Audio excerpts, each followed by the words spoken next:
동명의 소설을 원작으로 한 영화 향수의 주인공 그루누이는 인간의 수준을 초월한 초인적인 후각으로 완벽한 향기에 집착하다 결국 광기 어린 살육을 저지르고 맙니다. 이외에도 냄새를 시각화해 볼 수 있는 웹툰 냄새를 보는 소녀의 주인공 윤세아, 사람의 호의와 악의를 냄새로 구분하는 웹툰 후유증의 주인공 안대용 등 초인적인 후각 능력은 이처럼 많은 창작물의 단골 소재 가운데 하나지만 이것은 어디까지나 허구의 영역일 뿐 인간의 후각은 다른 포유동물들에 비하면 절대 뛰어난 수준은 아닙니다. 그런데 스코틀랜드 출신의 이 할머니에게 바로 이 초인적인 후각 능력이 있다고 하는데, 스코틀랜드 출신의 조이 밀른, 맨체스터 대학의 연구팀과 함께 파킨슨병 환자의 피부에서 추출한 여러 성분들의 냄새를 맡고 있습니다. 놀랍게도 그녀는 파킨슨병 환자를 냄새로 구분할 수 있는 능력을 가지고 있습니다. 여러 후각 테스트에서 정확히 파킨슨병 환자의 냄새를 가려냈죠. 파킨슨병은 뇌관의 중앙에 존재하는 신경이 파괴되어 근육이 경직되고 움직임에 장애가 나타나는 등의 신경퇴행성 질환으로 전 세계에서 1000명 중 1명 이상에게 발병되는 질병인데, 특별한 진단 테스트가 없어 손떨림과 불면증, 자세 불안정 등의 증상을 통해 간접적으로 병을 확인하고 진단을 받아야 하기에 조기 치료가 중요한 병임에도 뒤늦게 병을 확인하는 환자들이 많은 질병 가운데 하나입니다.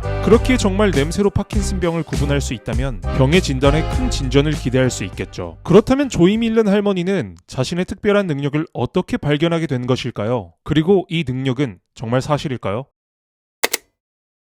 할머니가 이 특별한 능력을 발견하게 된 사연은 수십 년 전으로 거슬러 올라갑니다. 스코틀랜드 출신의 은퇴한 간호사 조이 밀른, 그녀의 남편인 레스 밀른은 의사였습니다. 어렸을 때부터 남들보다 예민한 후각을 가지고 있었던 조이는 학창시절 남편 레스가 풍기는 좋은 향기에 반해 그와 교제를 시작했고, 대학을 마치고 둘은 결혼을 했죠. 행복한 결혼 생활을 이어가던 어느 날 조이는 일을 마치고 돌아온 남편에게서 그동안 맡아보지 못한 냄새를 맡게 됩니다. 일종의 퀴퀴한 쉰내와도 비슷한 채취였죠. 의사였던 남편이 업무 중 몸에 밴 냄새일 것으로 생각한 그녀는 대수롭지 않게 남편에게 씻으라고 말했지만 씻고 난 뒤에도 냄새는 사라지지 않았습니다. 당시 남편의 나이는 33살이었죠. 뒤로도 그 특유의 냄새는 조이의 신경을 거슬렀지만 남편은 자신은 물론이고 아내를 제외한 누구도 맡지 못하는 그 냄새를 계속 지적받자 결국 화를 냈고, 조이는 그 뒤로 냄새에 대해서는 더 이상 언급하지 않기로 했습니다. 이후 10여 년이 지난 뒤 45세가 된 남편 레스 밀르는 파킨슨병을 진단받게 되고 아내와 함께 치료에 전념을 했지만 상태는 크게 나아지지 않은 채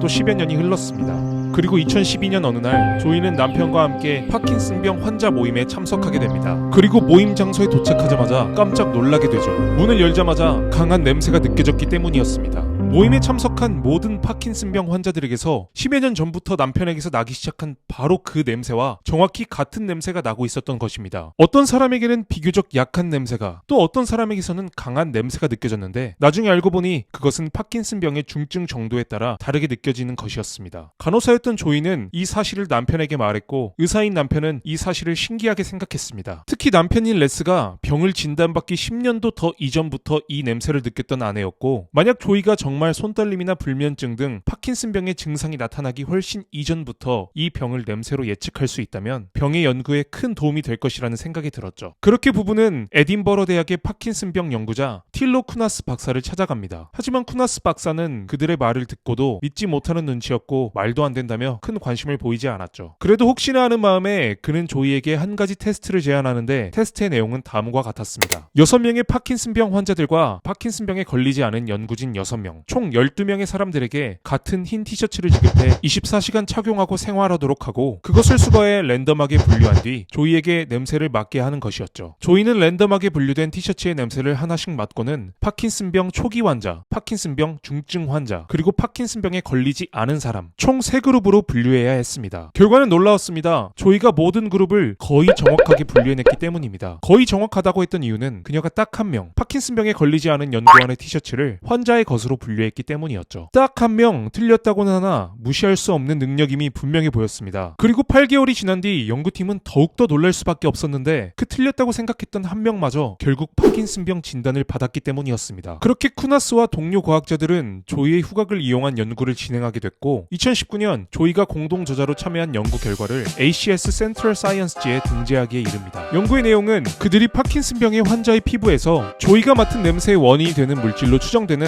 화합물들을 발견했다는 것이었죠. 물론 어디까지나 추정되는 화합물을 발견했다는 것이었지만 파킨슨병 환자에게서 조이가 맡을 수 있는 냄새가 난다는 것은 분명 특정한 분자들이 그들에게서 발견된다는 것이고, 그렇다면 그 분자들이 비결이 무엇인지 정확히 밝혀낼 수만 있다면 파킨슨병의 조기 진단이 가능해질 수도 있는 것이기에 그들의 연구는 상당한 주목을 받았습니다. 현재 조이는 퍼디타 바란 박사가 이끄는 맨체스터 대학 연구진의 연구를 돕고 있습니다. 작년 6월에는 조이와 쿠나스 박사를 포함한 연구팀이 보일의 법칙으로 유명한 로버트 보일의 이름을 딴 로버트 보일상 분석 과학상을 수상하기도 했습니다. 그들의 연구는 계속 진행 중입니다. 조이 할머니의 특별한 능력과 이를 편견 없이 연구에 활용한 연구진들, 그들의 노력이 하루빨리 빛을 발해 파킨슨병 진단의 새로운 한 획을 긋길 바라며 오늘 영상은 마치도록 하겠습니다. 영상이 유익하셨다면 좋아요와 구독, 알림 설정까지 부탁드립니다. 다음에도 저는 유익한 영상으로 찾아오겠습니다. 지금까지 저는 박랜덤이었습니다.